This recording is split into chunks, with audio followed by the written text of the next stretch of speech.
Hey folks, CWIT here, and today we're going to talk about the most important day of the Perfect Team cycle, launch day. The way you play on launch day or launch weekend can really set you up for an entire cycle. While you can't ruin your cycle on day one, making good choices could potentially put you far ahead of where you would be without these decisions. However, and I do want to be clear, these are just recommendations on how to play the game more optimally, and I don't expect everyone to want to play the game this way. Games are meant to be fun, and if these recommendations take the fun away from how you want to play a game, I definitely wouldn't recommend doing them. However, hopefully there are at least some parts of these that might help guide you be a little bit more efficient during opening weekend. We're going to go over this in two different steps. We're going to talk about players that are spending money, and then we're also going to talk about players that might choose not to spend money on day one. If you are spending money on day one, then you're able to take advantage of some of the craziest packs are all cycle.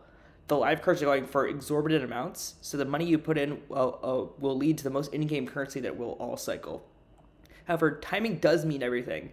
Selling live irons while they're going for triple digits is a big deal, as well as silvers that are over 1,000. As you can see, the Drake Baldwin above had an L10, close to 7K. You can see that there were gold cards going for 10K plus and were, had pretty low supply. However, once they go down, maybe then it's time to start holding on to things more. So because of that, you want to figure out when it's best to start holding for live spec, but taking advantage of those high prices, selling cards while they're at their top.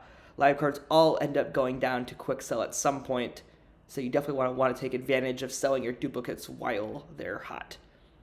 This is also where the amount you spend makes a little bit of a difference.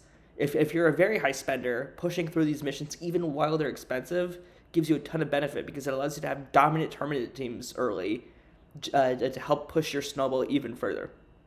If you're a medium spender, maybe it's better to take advantage of the market a little bit more and being a little bit more patient on some of the more expensive missions, but also using the cards you have to build a strong tournament team in some of the less competitive early cycle tiers, such as Diamond, where, a lot of people don't have the cards, so it's a little bit of a lighter,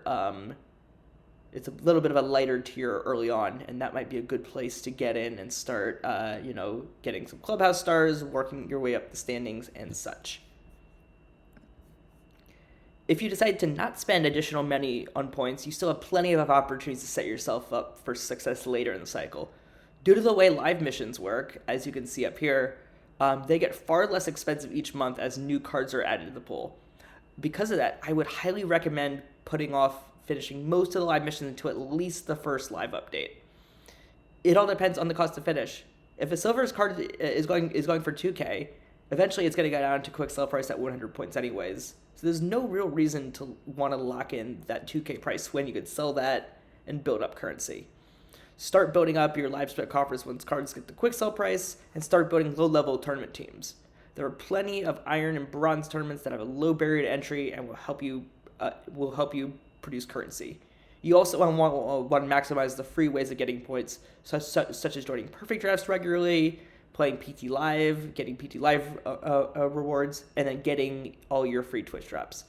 Speaking of Twitch drops, assuming all goes well, you will be able to receive them from me as well as other streamers on my Twitch channel this opening weekend, starting tomorrow, March 13th, or if you're watching it later, the game's already out. I'm going to be streaming quite a lot on this launch weekend and would love to have you around. Please pop in on my Twitch channel at twitch.tv/CWITDCFC, and also be sure to subscribe on here for more exciting content throughout the cycle. Good luck on day one, and hopefully you all rip some exciting cards.